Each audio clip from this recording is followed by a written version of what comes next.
Hola, molt bon dia a tothom. Us donem la benvinguda a la trobada d'autores i autors locals. El Servei de Biblioteca, com cada any, organitza anualment aquesta activitat, la qual es troba emmarcada dins la Diada de Sant Jordi, i en la qual oferim aquest espai per donar a conèixer la creació literària del municipi. Enguany, la trobada és conduïda per Jordi Roig. Us presento perquè si no el conegueu, és periodista i actual director de Ràdio Silència a la Garriga. Abans de començar i donar-li pas a en Jordi, us agrairé, si us plau, que silencieu els vostres telèfons mòbils i, bueno, què més s'ha dit? Doncs que gaudiu d'aquesta estona i moltes gràcies per la vostra assistència.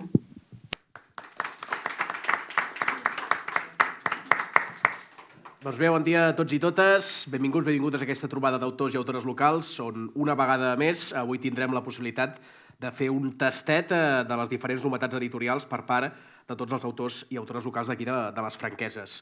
Durant la propera hora, aproximadament, 50 minutets, aniran passant per aquestes butaques a la sala d'actes de la Biblioteca Municipal de Cordavall, aquí a Camprat, aquelles persones del poble que han publicat un llibre durant aquests últims 12 mesos. I ja tenim asseguts 5 dels autors que aquest any que podreu buscar durant el proper dia de Sant Jordi. Ja ho veieu que queden només 3 dies, això vol dir que això ja s'hi apropa. I avui és una bona ocasió per anar obrint boca, perquè si voleu comprar autors locals, que sapigueu que aquí teniu una bona representació. Parlem de persones que han dedicat un esforç molt important a poder escriure i que cal felicitar-los i felicitar-les per continuar endavant amb l'aposta per l'edició dels seus treballs, tenint en compte que altres formats, el digital va guanyant presència, però aquí m'ho permetreu que us ho digui, perquè ja és una cosa més aviat personal, però aquest petit plaer de poder fullejar llibres i anar passant el llibre i la sensació de tenir entre les mans el llibre és una d'aquelles coses que no hem de deixar que es perdi. Així que res més. Si us sembla, comencem i escoltem sobretot els i les protagonistes d'avui. En primer lloc els presento, i si els voleu fer un aplaudiment que així es posen més tranquils també és important. Els hi dono la benvinguda a en Joan Carles Martín, a la Janet Carrera, a en Quim Valiente, a la Jana Mas i a Antoni Argent.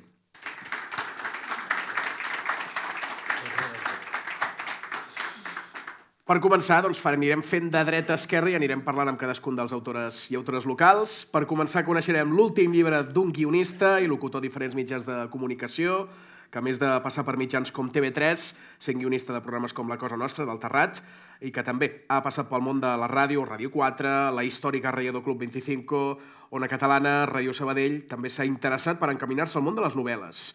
Ja el 2022 va viure la seva primera experiència escrivint el conte del secret de l'Omar, del projecte Cap infant sense conte, que de seguida d'aquí una estoneta en parlarem amb la persona que l'ha fet possible, que també el tenim aquí assegut. I en aquesta ocasió ens presenta també en Joan Carles una història on dues realitats diferents es troben a la playa del Senegal. Ja us ho he dit, el seu autor és en Joan Carles Martín, que ens acompanya. Joan Carles, bon dia. Bon dia.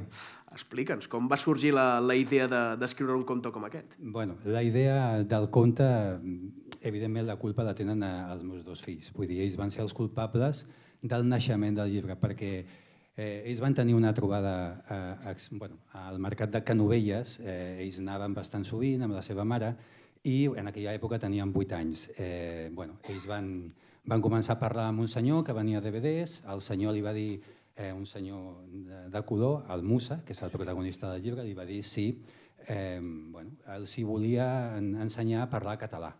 I ell va estar parlant una estona amb ells, la mare dels meus fills li va dir allò que tothom diem, no, si no te vamos a comprar nada. I ell va dir, no quiero que me compréis nada, solamente le quiero regalar un DVD a los niños. Clar, aquest acte d'amor cap a dos desconeguts, cap a dos nanos sense conèixer de res, a mi se'm va quedar. I vaig pensar, d'alguna forma ho haurem d'explicar, això. Va passar el temps, jo vaig bastant a la playa del Senegal. La playa del Senegal és un secret que us dic aquí, no ho digueu per ahí. És Arenys de Mar. Jo vaig a la platja d'Arenys de Mar i allà sempre fa molts anys que vaig i tothom es pot dir que es coneix. Inclús la gent que ven pareos, la gent que es passa per la platja, sempre són els mateixos. Al final ja crees un petit vincle. I jo vaig estar parlant amb ells, em van explicar la seva història. Tots venien del Senegal, tots venien en patera.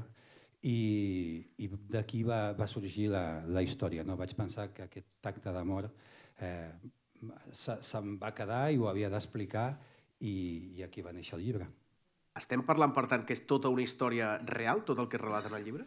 La història n'hi ha punts de realitat i punts de ficció. No exactament en el llibre no explica que el van conèixer al mercat de Canovelles, explica la visió d'un nen d'11 anys amb aquesta realitat de la immigració que ell vol ajudar al Mussà, però no sap com.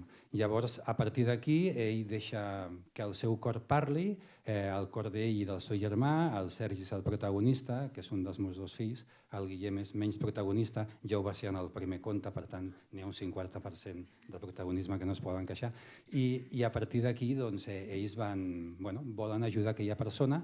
I clar, jo m'he posat en els ulls d'un nen d'11 anys, no entendre per què una persona que està aquí i la veuen no pot estar amb la seva família. I sorgeixen preguntes i al final és un exercici d'empatia el que tenen, un exercici d'amistat, que és el que sobretot vull explicar en el llibre. No desvetllaré moltes coses perquè la intenció és que us el llegiu, que això és important també. Però una de les coses bàsiques és que el desig dels nens és el que porta a que el Mussà pugui tenir una relació amb ells. Per què has fet aquesta relació entre el desig i el fet que puguin trobar-se i que un desig d'un nen pugui ser ajudar una altra persona? El desig del nen queda palès des del primer moment i no sap trobar el camí per poder ajudar el Mussà. El que passa que aquí, en el llibre, n'hi ha una persona que és clau, també una miqueta en el llibre, que és el pare. El pare, que es diu Joan, és una persona que d'alguna forma ell sap com ajudar-lo, el que passa que a partir d'aquí n'hi ha traves legals que són una miqueta complicades de que un nen ho entengui. I a partir d'aquí el pare sí que també aplana una miqueta el camí, però sobretot en el llibre el que volia explicar és que si ell desitja de debò ajudar algú i creu que ha de fer segons quines passes, que les faci, perquè al final les coses tant no poden passar com poden passar, i en aquest cas sí que passen, sí que al final aconsegueixen d'alguna forma ajudar-lo, no diré com, però d'alguna forma l'ajuden. I el desig dels nens és el mateix que el desig del pare.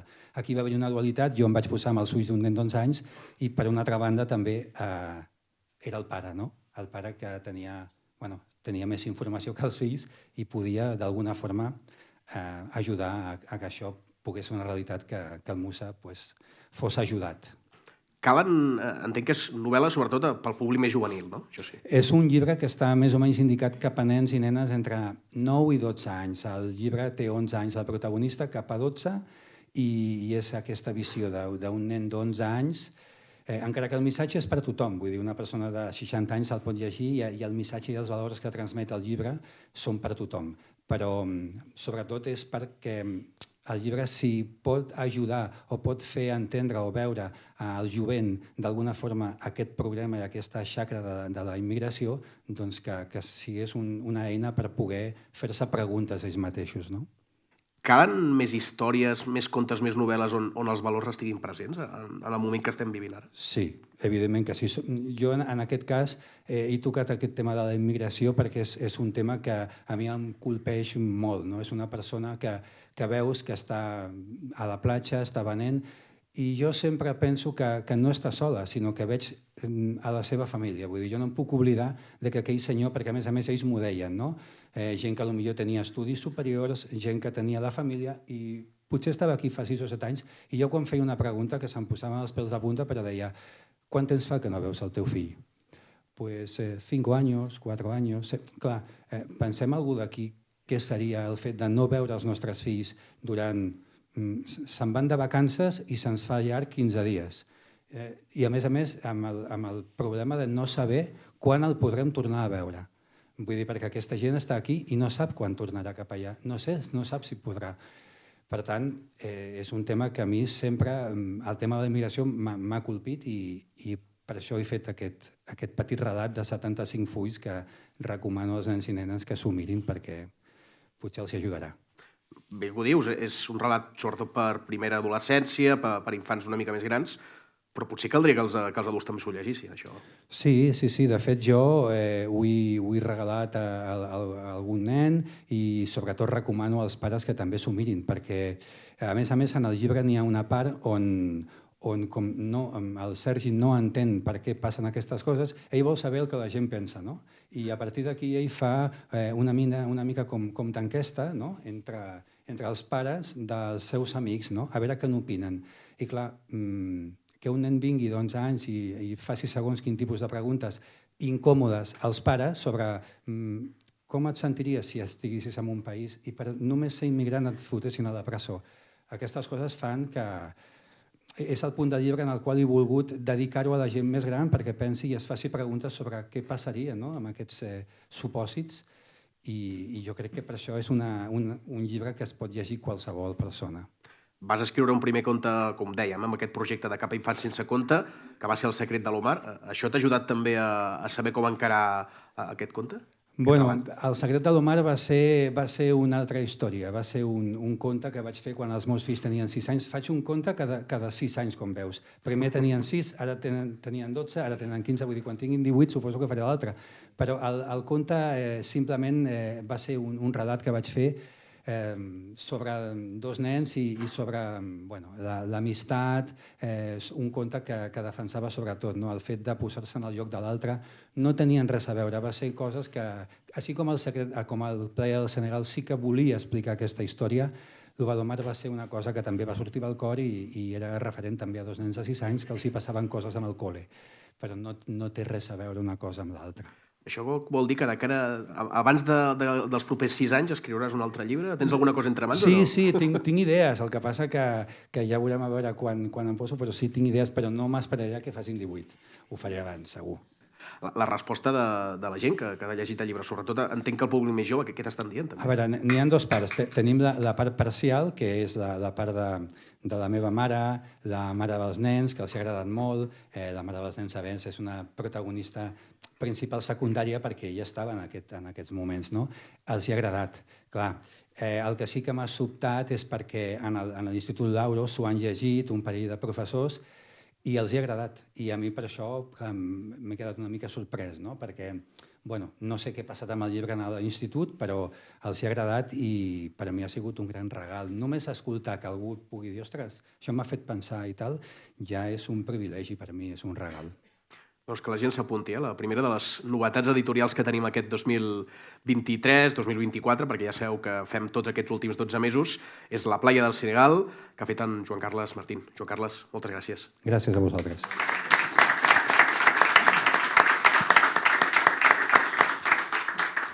Ja li pots passar el micròfon, si vols, eh? Sí. Que així ja també el va agafant, ens anem posant en situació. Perquè precisament parlarem amb Às del Tom per conèixer més sobre una novel·la que s'ha anat cuinant a foc lent durant els últims anys i que és la segona part d'una recerca que ha portat a terme la seva autora aquests últims anys.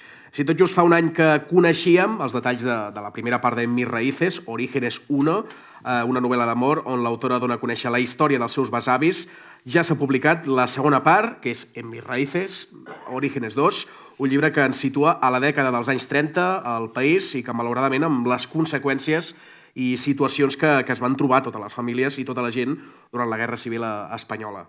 I per conèixer més detalls d'aquesta obra, podem parlar amb la veïna de les Franqueses, que fa una desena d'anys que viu a Espanya, malgrat és originària de Guayaquil, a l'Equador. Janet Carrera Caicedo. Janet, benvinguda. Muchas gracias. Un aplaudiment, si voleu.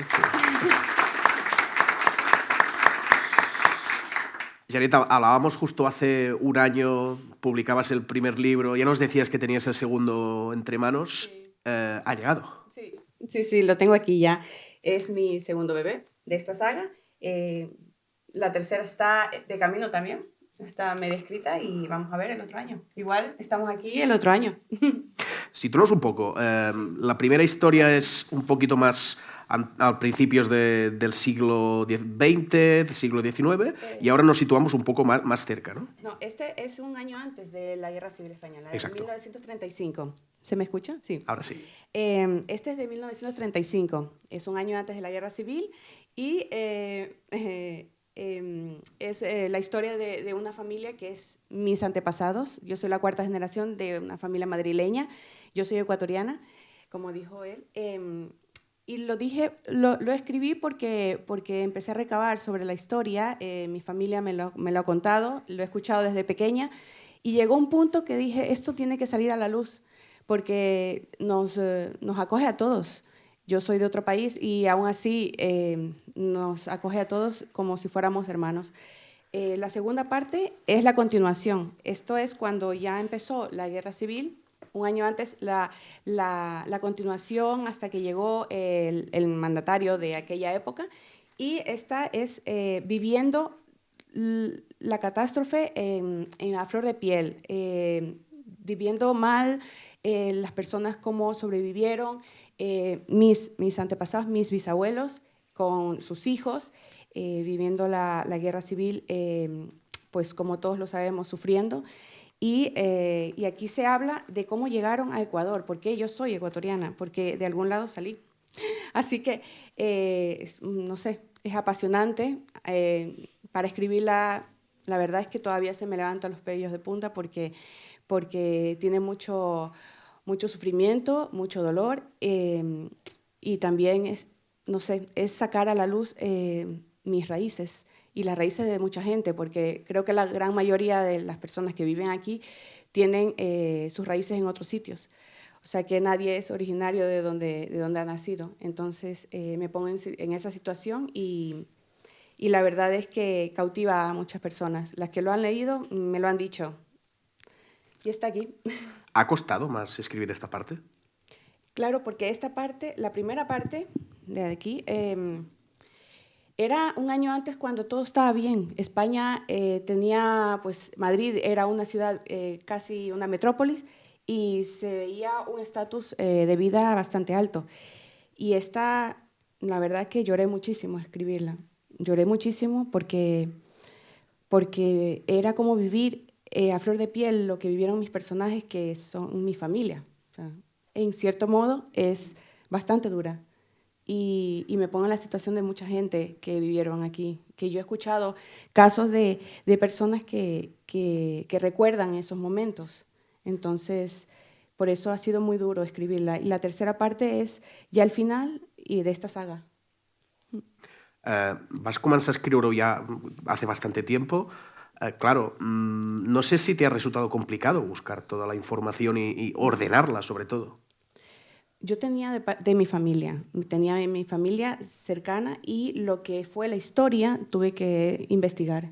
Eso es una investigación que está ya escrita en la historia, que todo el mundo lo sabemos y que pues está en las páginas de internet, se puede decir, porque personas que hayan vivido en esa época, creo que ya no hay muchas. Sí. El relato de tantas como otras personas tuvieron que emigrar en ese momento, no sé si crees que es un ejemplo triste de lo que pasó en esos años. Sí, sí, sí.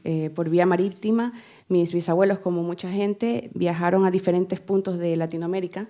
Mis familiares llegaron a la costa de Esmeralda, que es Ecuador, que es pues un lugar maravilloso para ellos, porque había de todo, comida y todo, lo que ahora es al revés. Y salieron de aquí, que no tenían prácticamente ni qué comer, ni cómo subsistir. Para ellos era el paraíso.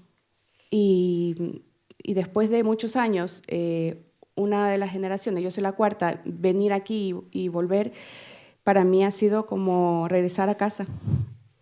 Justo eso te iba a decir. ¿Qué te está diciendo la gente que se lo ha podido leer? Pues hay opiniones, como está en todas las librerías de la zona, y está también en digital y en físico en Amazon.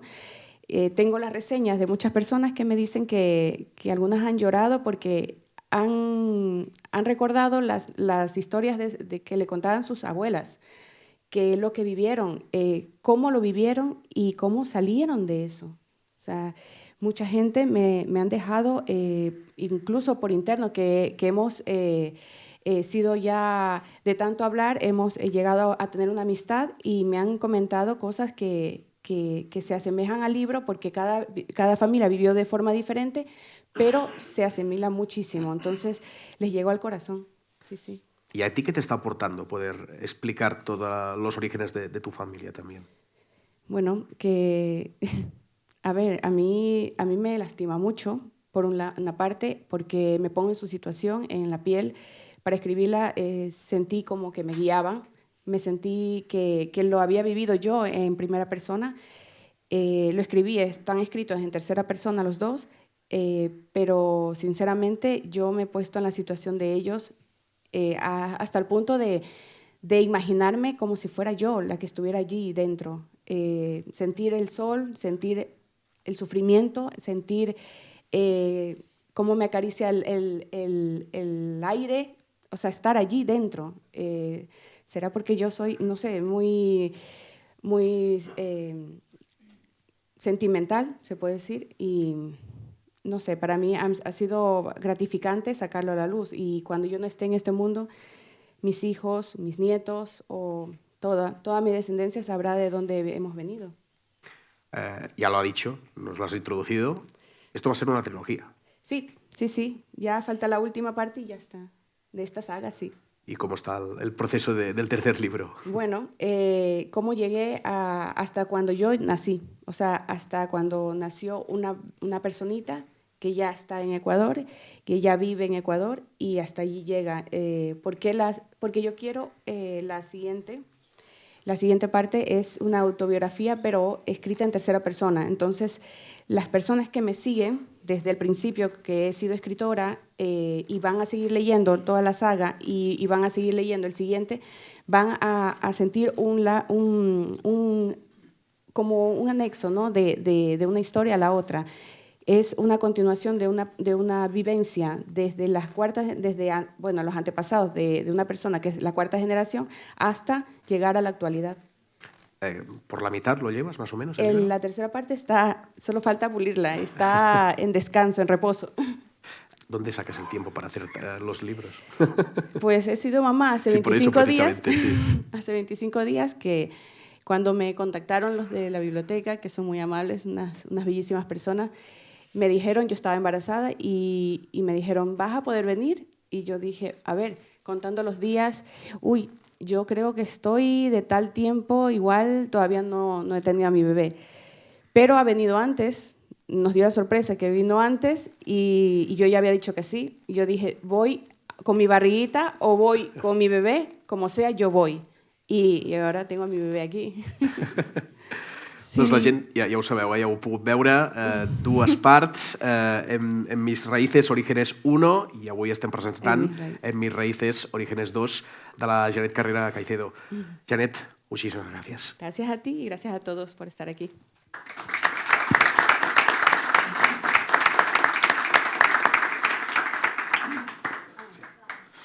I ara fem canvi de micròfons, ja ho podeu veure, I ara arriba el moment per conèixer un autor que ha convertit el món de l'escriptura, sobretot de contes curts, en part del seu dia a dia. És actor de doblatge i regidor d'escena i ja el 2017 va autopublicar Un día cabrón lo tiene cualquiera i més tard segueix amb aquest gènere amb un altre llibre l'any següent. I tot just ara acaba de publicar el seu tercer treball, Quien se duerme pierde, tot i que ja en té un quart també, ja en parlarem, on segueix explorant el relat curt, amb protagonisme per la ironia i també juga amb les paraules i la prosa com si es tractés d'un vers. I per poder conèixer més detalls d'aquest treball que ha publicat i que compta amb il·lustracions d'en Quico Palomar, podem parlar-ne amb el seu autor, amb en Quintín, amb en Quim Valiente, que ens acompanya en directe. Bon dia. Moltes gràcies. L'hem presentat una mica. De què tracta exactament el llibre, aquest recull de relats curts? Quin llibre? El primer, en aquest cas, el que estàvem parlant de...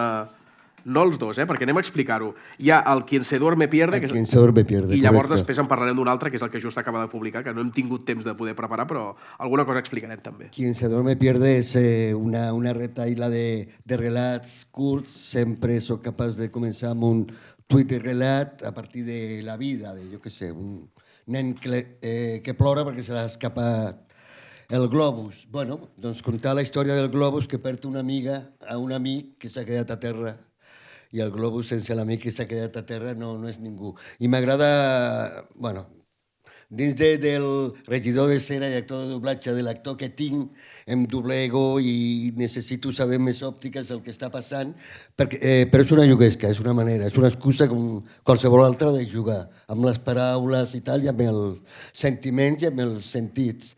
I fem un relat, no tant amb una moralina de els buenos siempre gana. El bueno gana en el capítulo 100, que se lo pasa mejor es el malo. Del 1 al 99. No hi ha bons, no hi ha dolents. No hi ha dolents. Hem d'anar preparats amb el llibre perquè fins i tot el lector a Per vegades pagar, sí, sisplau. Heu vingut amb els diners? Ah, no, perdona, quina era la pregunta. No, perdona. Sí, preparats. Hem de venir preparats perquè la ironia hi és ben present en el llibre. Heu vingut, sí, això és una festa, obriu un llibre.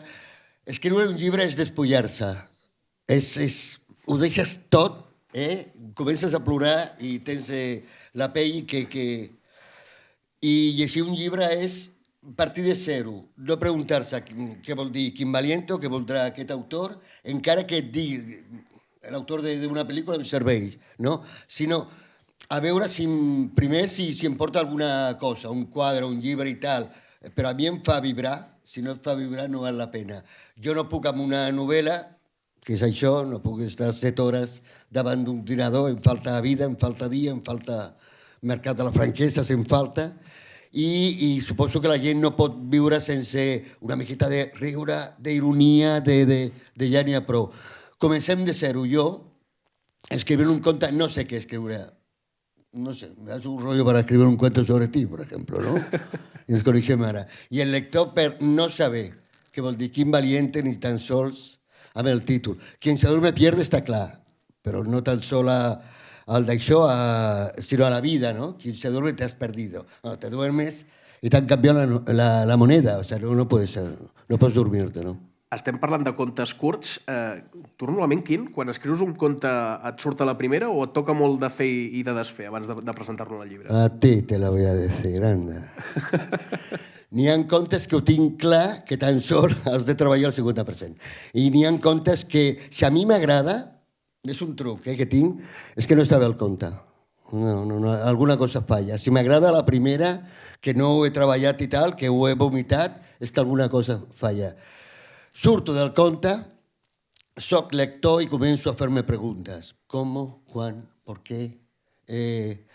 No estem parlant d'un Twitter relat, no? Un concurs, un Twitter relat i tal. No pots descriure, no estem parlant d'una miqueta, un conte breu, seriós, conte, faula, que no ha de ser tan fàcil. Si t'agrada, alguna cosa va malament. Y efectivament, jo sóc el primer que me poso en jaque. Digo, no, vamos a ver, no puede ser. Estem parlant que hi ha una vintena de contes recollits a Quien se duerme pierde. Evidentment estan posats per un ordre, però a la gent li recomanes que se'ls llegeixi per aquest ordre o que vagin tastant? No, això és com tenir gana. Tu pica, quan vulguis, a les 6, a les 10... jo no recomano això al conte i tampoc a filosofia, vull dir.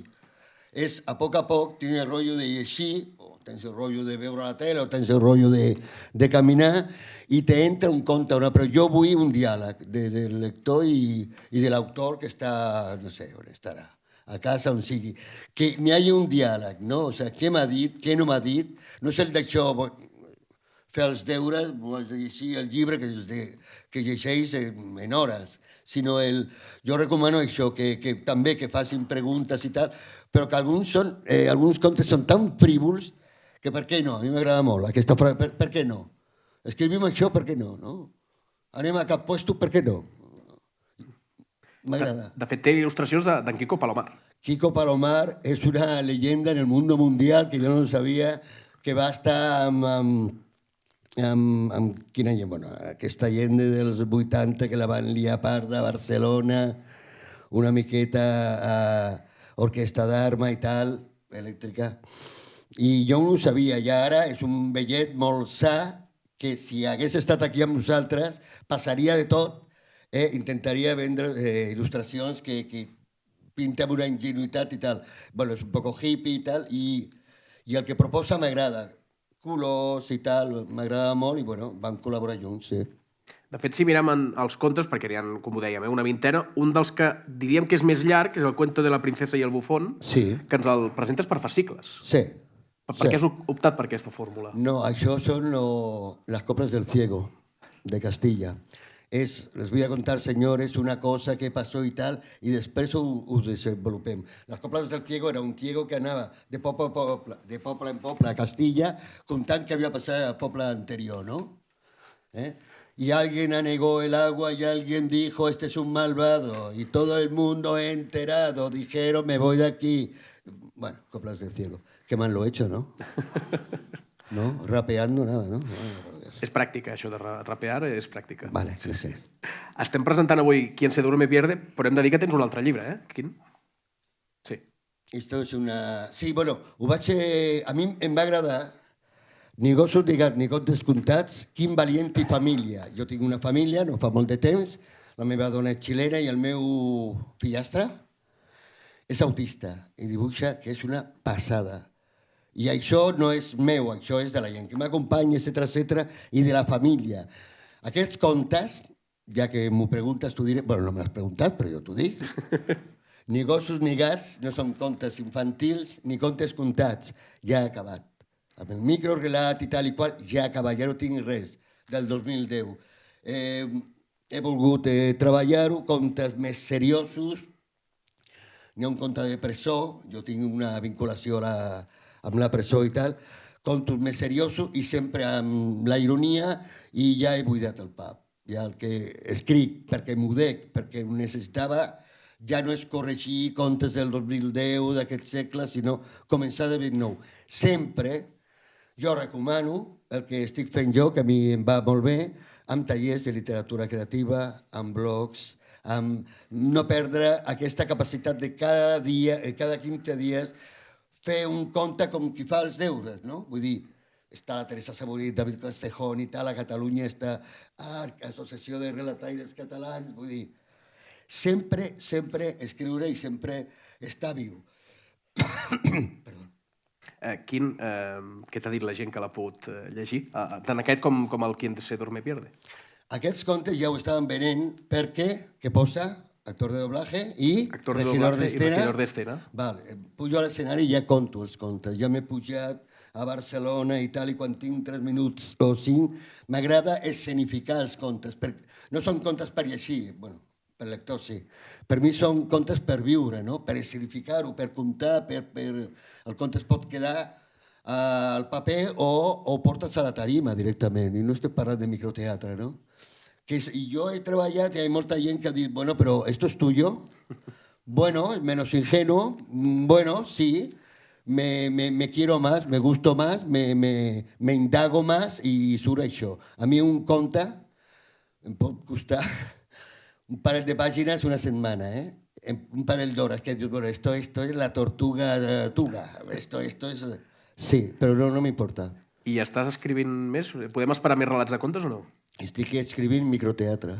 Microteatre, ara. Que m'agrada i tal. Un conte, si vols, una guerra de sexes, ella, ell, alguna cosa entre dos, no la casa de l'Ardalba, no? 8 personatges i tal. No, és tu, jo i tal, que està passant, sempre sobre els temes que m'agrada, vull dir, alguna cosa que sigui intocable, m'agrada tocar-la.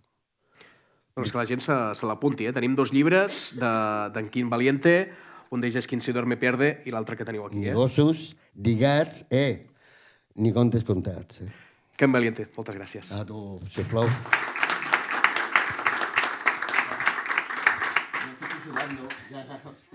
Passem micròfon i, si us sembla, seguim, perquè ara rebem a l'autora més jove de totes les persones que ens acompanyen, i m'atreviria a dir que no trobareu masses noies que, sent estudiants de batxillerat, en aquest cas de l'Institut Altiler, que acabin interessant-se per publicar una novel·la. Just a finals del 2023 arribava Expediente Wilson, una història de misteri inspirada en els thrillers literaris i la passió del gènere de terror de la seva autora. El llibre se l'ha autoeditat i l'ha compaginat amb els estudis, i ho ha fet quan tenia temps lliure entre les hores de fer feina i per estudiar. M'haurà d'explicar com s'ho fa, Vull dir que això significa que potser l'ha utilitzat en el mòbil, que això és bona notícia, Parlem de la Jana Mas, que avui també ens acompanya en aquesta trobada d'autors i autores locals. Bon vespre i benvinguda. Bon dia, ja no sé ni quin dia visc. Jana, situa'ns, d'on sorgeix la decisió de dir, doncs, vull publicar un llibre? Doncs tot va sorgir per un treball de classe, perquè havíem d'escriure un relat de terror i jo sí que vaig tenir molta por d'escriure'l, perquè la profe va dir unes 1.000-2.000 paraules i clar, jo dic, però és que si he escrit 6 pàgines, què faig ara? I bueno, dic, bueno, ja entrego. I la profe se'l va llegir tot i em va dir que estava al·lucinant. I d'aquí vaig dir, bueno, igual pot sorgir alguna més. I vaig anar escrivint sense pensar que es publicaria, fins que va arribar l'Antoni, que doncs, em va donar l'oportunitat de publicar-lo i estic molt agraïda sempre.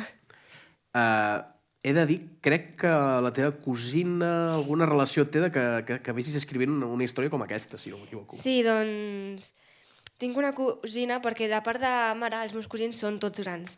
I llavors, doncs, pel meu cumple una cosina em va dir ens anem a Calella de vacances 3 dies. I doncs vam anar i les dues som molt apassionades del gènere del terror. I hi havia un hotel abans al costat i doncs vam anar a mirar-lo i tot i em va dir, i si truquem al telèfon? I vaig dir, no, que jo vaig anar al terror però en persona igual ja em cago més. De què tracta Expediente Wilson? Doncs és una investigació que investiga un detectiu i doncs al principi és una cosa però al final acaba sent una altra que bueno, els lectors que se l'han llegit no s'esperen com acaba. No farem spoiler, que és important que us el llegiu, sobretot. Escolta, d'on et ve aquest interès i passió per escriure? Hi havies escrit anys enrere? Sempre has escrit o ha sigut una cosa que ha sorgit més aviat ara? Doncs des de petita escric, ja siguin relats o alguna cosa, i el que feia és, amb 2 folis, escrivia, ho grapava i deia, mira, m'ha escrit això, i s'ho llegia. I doncs des de petita m'ha agradat molt fins que vaig passar a escriure a l'ordinador, que bueno, en aquell moment m'agradava com escrivia, però és que ara ja jo dic, què és això? Tot ple de faltes i el corrector que tinc a l'ordinador m'ho assenyala tot com malament, que em diu més de 200 faltes igual en una pàgina. Però no, des de petita doncs, m'ha agradat molt escriure. I el gènere passa que sí que abans escrivia més contes, més d'aventura, fins que em vaig endinsar en el món del terror i em vaig descobrir que m'encanta escriure de terror. Ara parlarem d'aquest gènere, però això va sorgir d'un treball que et van encarregar de fer una redacció. Va anar bé, la redacció, a l'institut? Sí, em va posar molt bona nota, un 9,5, que vaig flipar. Això és important, I com ho portes, això, de que tantes persones et preguntin com pot ser que una noia de 16 anys estigui publicant una novel·la? Doncs, a veure, és interessant, no?, que la gent com admiri això, però jo sempre he pensat que les coses no tenen edat, cadascú evoluciona al seu ritme, igual que l'aprenentatge, que a l'escola cadascú va al seu ritme i no hem de jutjar la gent per si va adelantada o atrasada, entre cometes, perquè cadascú té el seu ritme, som humans, però cadascú té una mentalitat diferent. I doncs sí que m'agrada que igual inspiri, però tampoc és com, no sé, a mi no, tampoc és que em cridi molt l'atenció l'edat per començar a escriure. Conec gent que ha publicat amb 7 anys, que això sí, per mi doncs, sorprèn més, però perquè cadascú porta el seu ritme. I jo crec que això és important de saber també per no jutjar. Thriller, gènere de terror, no sé si tens algun referent, ja sigui escriptor o fins i tot algun director de cinema, alguna cosa que et cridi l'atenció. Sí, doncs director de cinema sí, escriptor no, perquè no m'agrada llegir. No ho diguis en veu alta, que no s'està escoltant ningú, Això és important. Però sí que d'escriptor una curiositat que, bueno, igual a mi no em sembla tant, però la meva mare llegeix molt Stephen King i jo tenia una portada del llibre i doncs Stephen King tenia el mateix llibre, el mateix llibre no, però la mateixa portada del llibre, i dic, ostres, i és com que la meva mare llegeix Stephen King i hi ha com coses que passen en la història, no és com escriure perquè jo crec que és que no li arribo ni a la sola de la sabata, però que hi havia coses que s'assemblen en els llibres i jo mai l'he llegit, per exemple, un llibre que li deia una persona amic o una persona com així em va dir la meva mare, que li va recordar el llibre o les portades, algunes s'assemblen i tot. I doncs directors de cinema sí que tinc molts referents. Un és James Wan, que és el director d'una pel·lícula que me la vaig veure fa molt poc, que és Expediente Warren, i confonc el títol amb el meu llibre. I clar, sembla com, no sé, com molta casualitat, perquè jo em van recomanar per al nom El Conjuro. I fa 2 o 3 setmanes em vaig veure la saga completa i vaig descobrir que era Expediente Warren i dic, ostres, sí que s'assembla. Però en veritat el títol no ve d'aquesta saga. Escolta, això de filar la història, de que tingui un principi, que arribis al nus, arribar al desenllaç t'ha costat de fer tota l'estructura de la novel·la o no? Doncs fer l'estructura em va costar connectar les coses, però el que em sol passar és que al final l'escric bastant abans. Amb aquest no, però amb els llibres que he escrit sí. Bueno, però que no estan publicats. Ara el nou que és que escrivint sí que al final ja està escrit, però aquest al final em va costar molt i al final ve d'un somni que vaig tenir. Igual que vaig somiar la segona part del llibre, que vaig somiar l'Anna ja sent gran, però dic... Bueno, no faig spoiler, No, spoiler. sobretot, no expliquem res, eh? Ara parlarem, perquè la Jana no ha parat d'escriure. Hi ha persones que t'han ajudat en aquest procés, entenc, també, oi? Sí, doncs, bueno, l'Antoni, la Berta, que va ser la correctora, que és una de les persones que més m'ha ajudat, perquè ara el segon l'estic fent a partir del que em va dir ella. I doncs això ho vaig apreciar molt. També la meva mare, que va ser la segona en llegir, la primera va ser la professora, perquè va llegir quan només tenia el primer paràgraf. I la meva mare doncs, va llegir quan tenia 6 pàgines, que em va preguntar, això ho has escrit tu? I clar, a mi em va sorprendre perquè jo de petita pensava que escrivia malament. Perquè és com que, no sé, pensar que escrivia malament i veure que la gent de cop et comença a al·legar va ser com, igual el que pensava que se'm donava malament no se'm dona tan malament. Què t'ha dit la gent que l'ha pogut llegir? Ja no adults, sinó si fins i tot gent de la teva edat que els hi hagis pogut deixar el llibre. Doncs la gent es sorprèn molt amb el final. Sí? Sí, al final, bueno, diuen també que enganxa molt el llibre, és el que més em sonen dir. I la gran pregunta, estàs escrivint? Sí, Estàs preparant una segona novel·la? Sí, estic preparant una segona novel·la que és més de gènere realista i just ahir se'm va acudir, o se'm va venir al cap un conte ja més per nens, que jo crec que també és molt bonic i el començaré a escriure per deixar almenys la idea, perquè igual se m'oblida. Sí, això és anar apuntant les idees que no se t'escapin, sí. Que si no després se'n van, Doncs ja ho sabeu, Vull dir, autora molt jove, però que apunta moltes maneres. Expediente Wilson de la Jana Mas. Jana, moltes gràcies. Gràcies.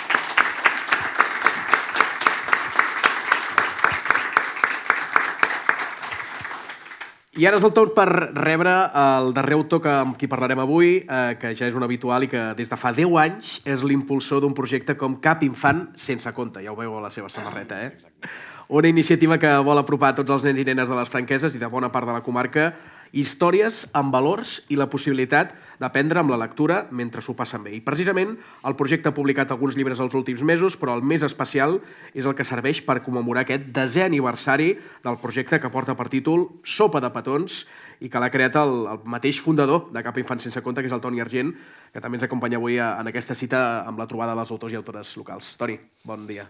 Bon dia, Jordi. Merci. Anem a explicar aquest conte. De què tracta Sopa de petons?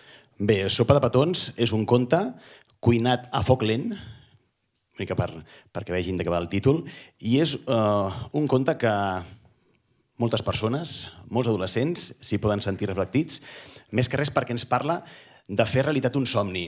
Crec que les persones és molt important que tinguin somnis a la seva vida, que tinguin objectius, i la protagonista d'aquest conte, del conte Sopa de petons, és una noia que vol convertir-se en xef. El món de la cuina, molts cops, s'associa al món dels cuiners, dels homes, i bàsicament l'Amélie, que és la protagonista d'aquest conte, Sopa de petons, vol convertir-se en xef. No ho tindrà gens fàcil. Al final no el vull desvetllar, ni molt menys, perquè el que pretenc, evidentment, avui és que la gent tingui moltes ganes de llegir el conte. I, finalment, d'alguna manera, és un conte com tots els anteriors que hem publicat a través de Cap infant sense compte. El que volem és que el lector, sobretot els infants, no es quedin únicament amb una cosa, sinó que a través del conte puguin descobrir i puguin créixer pel que seran d'aquí uns anys com a persones. És a dir, que en el conte nosaltres trobem un tema molt important aquest any, que és el tema de la igualtat de gènere, fonamental, que, per exemple, a través de les escoles fa molts anys que es treballa, però crec que d'alguna manera no s'ha avançat prou. No s'ha avançat prou perquè encara s'ha de treballar molt en aquest aspecte. Les escoles, les entitats socials, els hospitals, molta gent està treballant en aquest tema i nosaltres el que volem és que sigui un complement.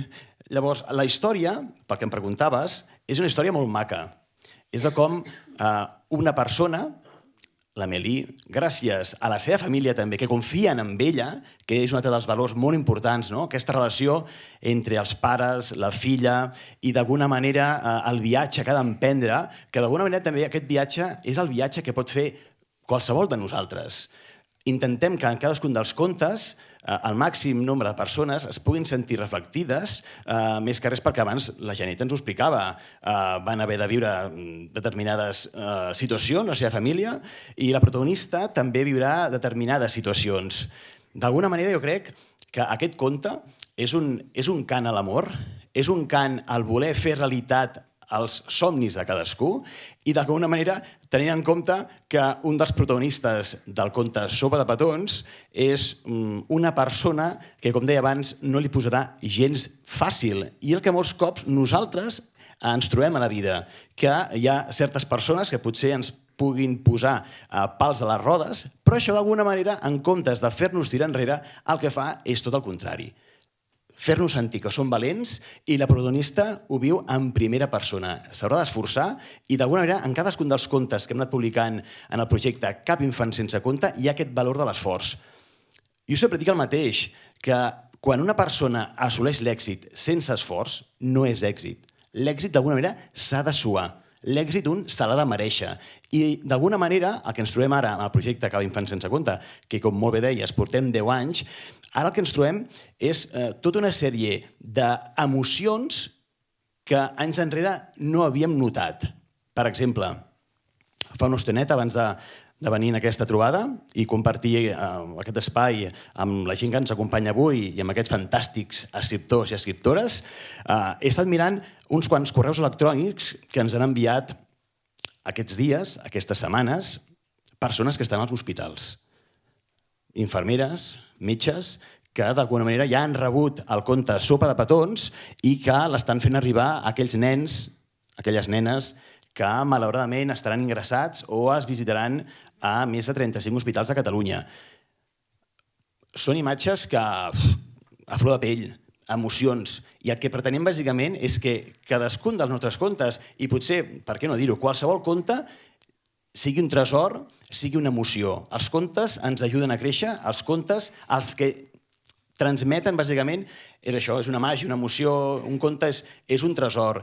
Nosaltres el que intentem, i jo com a coordinador responsable del projecte, el que intentem és que cada infant, i per què no dir-ho també, qualsevol persona que estigui llegint els nostres contes, notin aquesta emoció, perquè realment el que volem és transmetre una sèrie de valors que ajudin a créixer els nostres infants i el conte, com deia abans, està cuinat a foc lent perquè, d'alguna manera, així com no s'educa d'un dia per l'altre, fer un conte tampoc es tracta de fer-lo en 5 minutets i molt menys. Toni, estem parlant d'aquest cop, a part de ser el coordinador, ets la persona que ha escrit el conte, però a més hi ha una il·lustradora que t'acompanya. Sí, exacte. Aquest any la il·lustradora és una alumna de segon de l'ESO de l'Institut Vila Romana, el mateix institut que jo treballo, i és la Silvana Jiménez. La Silvana Jiménez, sincerament, també ho ha posat molt fàcil. Vam compartir moltes estones de pati, més que res per anar coordinant les diferents il·lustracions, i sí que és veritat que la Silvana aquest cop va comptar amb l'assessorament de la Mar. La Mar és una professora de dibuix, de la Garriga també, que ens ha donat un cop de mà espectacular. Vull dir que amb això ja no som únicament escriptor i il·lustradora, sinó que el que hem anat formant tots aquests anys, durant tots aquests 10 anys, és un equip que posa el seu granet de sorra, a més, un equip que posa aquest granet de sorra sense ànim de lucre, que és molt important això també dir-ho, més que res perquè, clar, aquest any hem publicat 100.000 exemplars.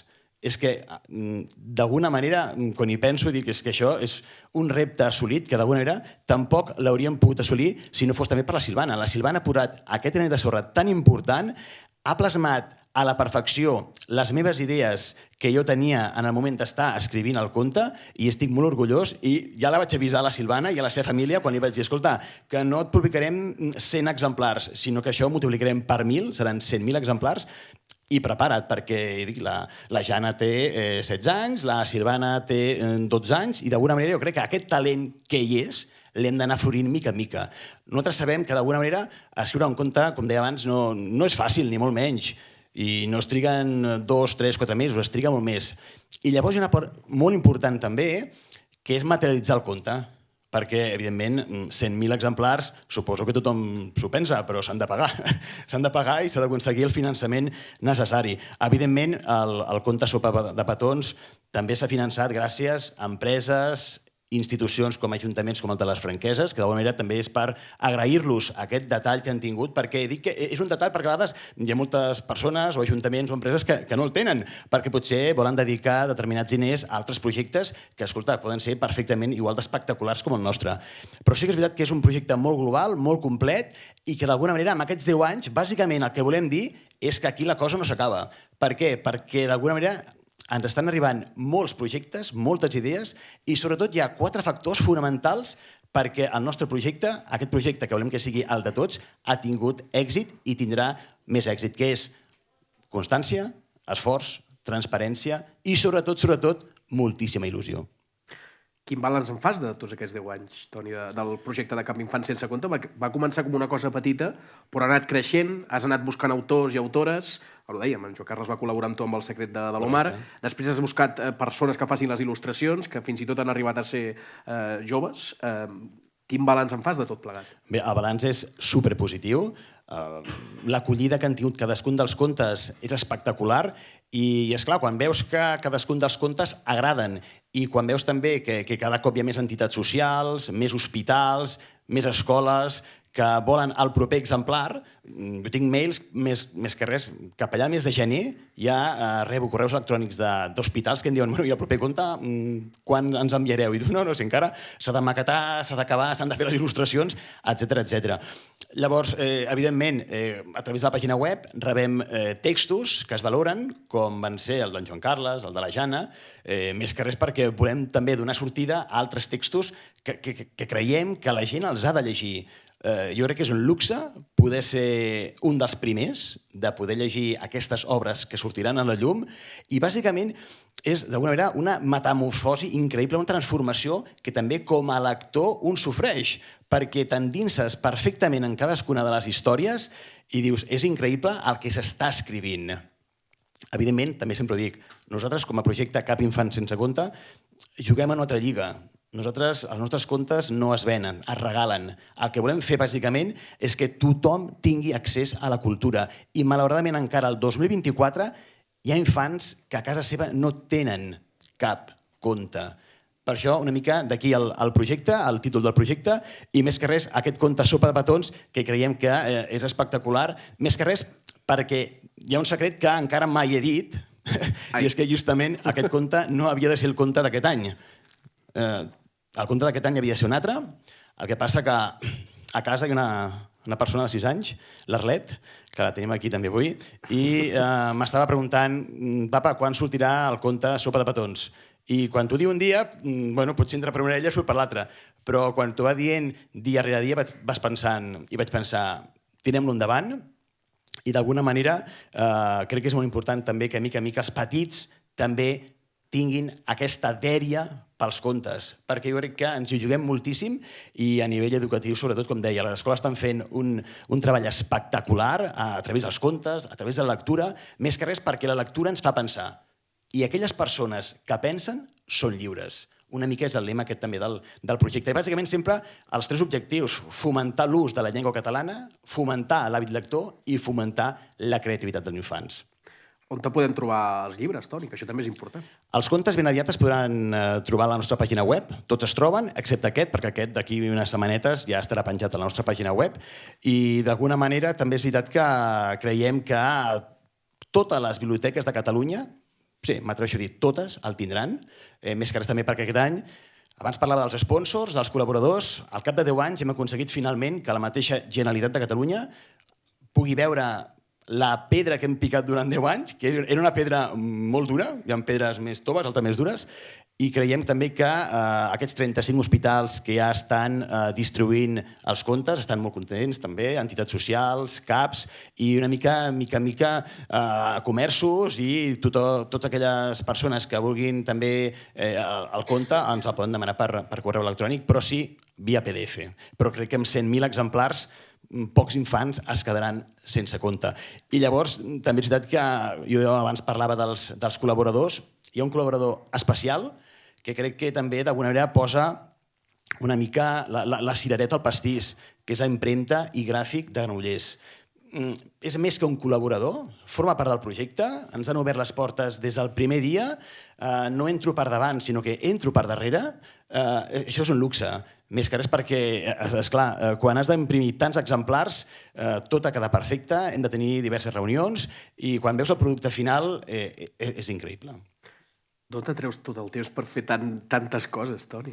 Abans parlava d'un tema que és la il·lusió. Quan tens il·lusió de fer una cosa, la fas.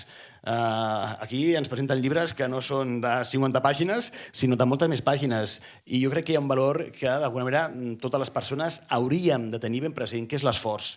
Jo em considero una persona emprenedora de cap a peus i sé que les coses, com deia, costen esforç i si vols una cosa has de dedicar hores i dedicació.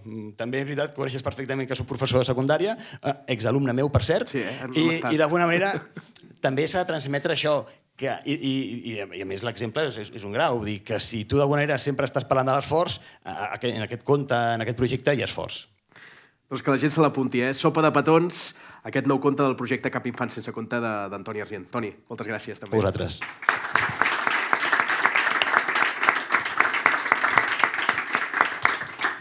Abans d'acabar i després d'haver pogut fer aquest tastet de les obres d'alguns dels autors i autores locals que han publicat els últims 12 mesos, cal que també destaquem que aquest any una veïna de Llerona, no la tenim aquí, però que la destaquem, que és la franquesina Maria Arimany, ha estat la guanyadora del Premi Documenta 2023, que també el podreu trobar aquests dies a les llibreries, amb el recull de contes al bosc, si he d'arribar quan encara és fosc. Així que també us el podeu apuntar a la llista de possibles llibres que us podeu comprar aquest any a les llibreries aprofitant Sant Jordi.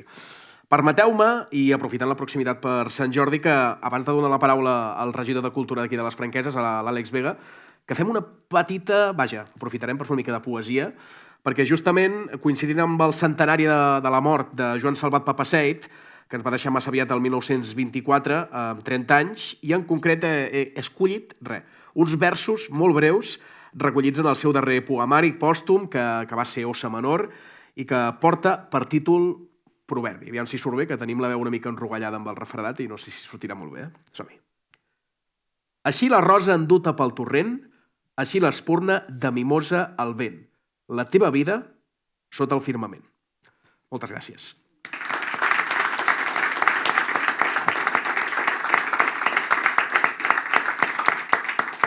I ara sí, li cedeixo la paraula al regidor, l'Àlex Vega.